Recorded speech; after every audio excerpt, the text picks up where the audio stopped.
បដើរកាត់ភ្នំឲ្យរសាឡំក្រុមសាំងគេចង់បំផ្លាញអ្នកហើយមេឃខ្មៅងងឹតដូចថ្ងៃចុងក្រោយយេរូសាឡឹមអើយក្រុងបរិសុទ្ធស្នោគ្របកំភ្លើងក្របបែកខ្លាំងខ្លាំងដោយរលកទប់ច្រាំងយេរូសាឡឹមអ្នកស្ទើរលាយ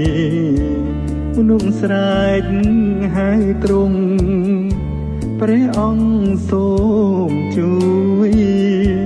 មានសំឡេងមួយពីលើស្ថានសួគ៌ថាទ្រង់មកហើយ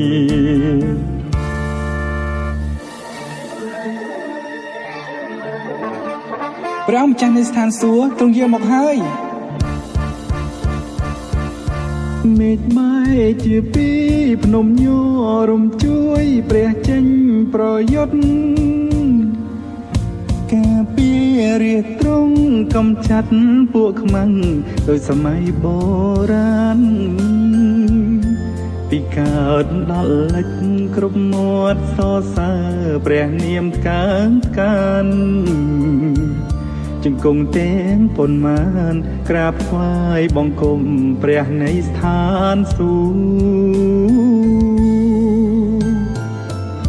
សង្គ្រាមបានចប់កំភ្លើងគួចកណ្នងទឹកភ្នែកពេញក្រុងយេរូសាឡឹមអរព្រះគុណទ្រង់គ្រប់សាំងបានស្គាល់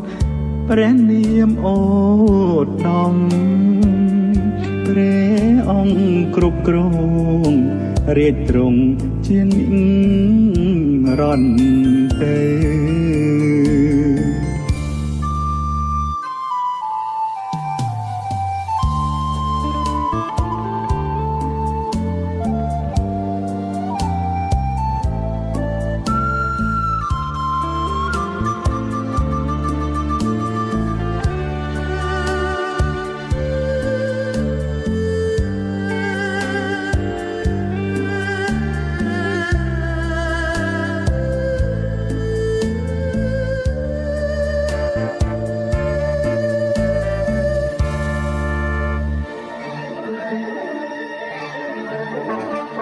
ព្រះម្ចាស់នៃស្ថានសួគ៌ទ្រង់យាងមកហើយមេឃបែកជាពីរភ្នំញ័ររំជួយព្រះចេញប្រយុទ្ធ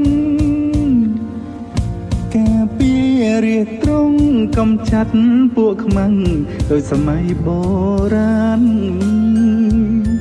ពីកើតដល់លិចគ្រប់មាត់សរសើរព្រះនាមកើងកាន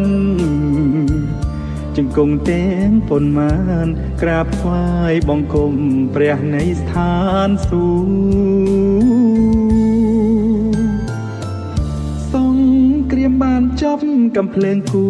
ចកណ្នងទឹកភ្នែកពេញក្រុងយេរូសាឡឹមអរព្រះគុណទ្រង់គ្រប់សាំងបានស្គាល់ព្រះនាមអូដំព្រះអង្គគ្រប់គ្រងរាជទ្រង់ជានិរន្តរ៍